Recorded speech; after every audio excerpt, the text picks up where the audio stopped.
It's just religion.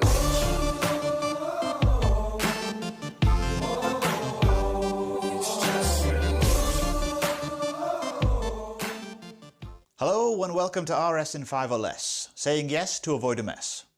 Peter, Jesus' best friend and most faithful disciple, will deny him 3 times. And Jesus said to them, "You will all become deserters, for it is written, I will strike the shepherd and the sheep will be scattered. But after I am raised up, I will go before you to Galilee." Peter said to him, "Even though all become deserters, I will not." Jesus said to him, "Truly I tell you, this day, this very night, before the cock crows twice, you will deny me 3 times. But he said vehemently, "Even though I must die with you, I will not deny you." And all of them said the same. While Peter was below in the courtyard, one of the servant girls of the high priest came by.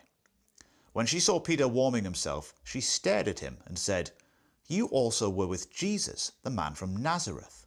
But he denied it, saying, "I do not know or understand what you are talking about." And he went out into the forecourt. Then the cock crowed.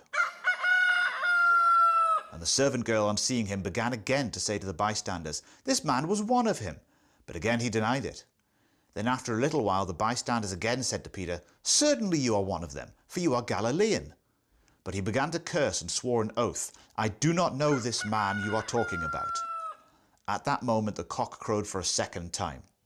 Then Peter remembered had said to him, "Before the cock crows twice you will deny me 3 times." And he broke down and wept. The first part of this takes place at the Last Supper. Jesus is talking to the disciples and is explaining that all of them will fall away. Peter, in his usual hot-headedness, says, "Never, I will never fall away." We can only imagine how Peter would have felt about this. Time and time again, Jesus had predicted things which came to pass. He is arrested, he has his trials, and it is at one of these trials that Peter finds himself in the courtyard. Peter panics. Why does Peter panic?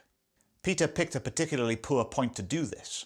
Jesus is hours from death, and it must have flashed across Peter's mind that he was being put to the test. Peter is a great example to have in the Gospel of Mark, because he frequently gets it wrong and yet remains faithful.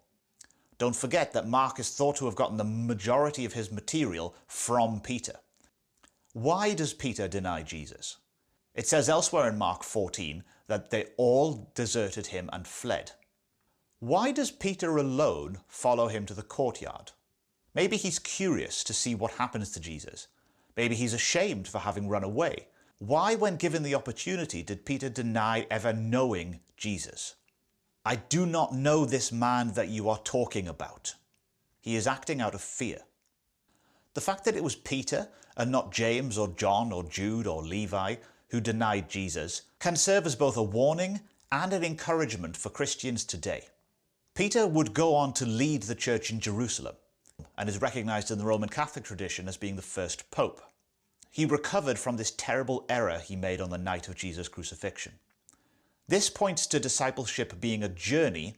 Peter got it wrong, and yet Peter was redeemed with his position in the early church. For an extension, read John chapter 21.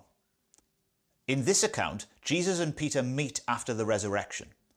Does Jesus forgive Peter conditionally or unconditionally? This account is also quite humbling. Peter would be the leader of the church after the ascension.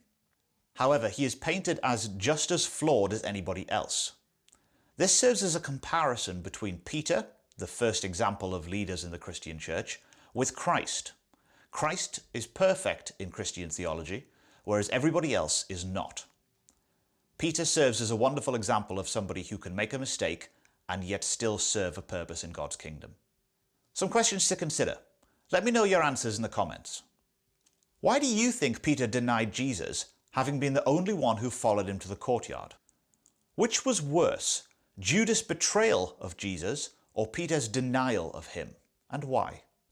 When reading this account, does it come across more as an encouragement or a warning? And when we're talking about denying Christ, what does that look like for believers today?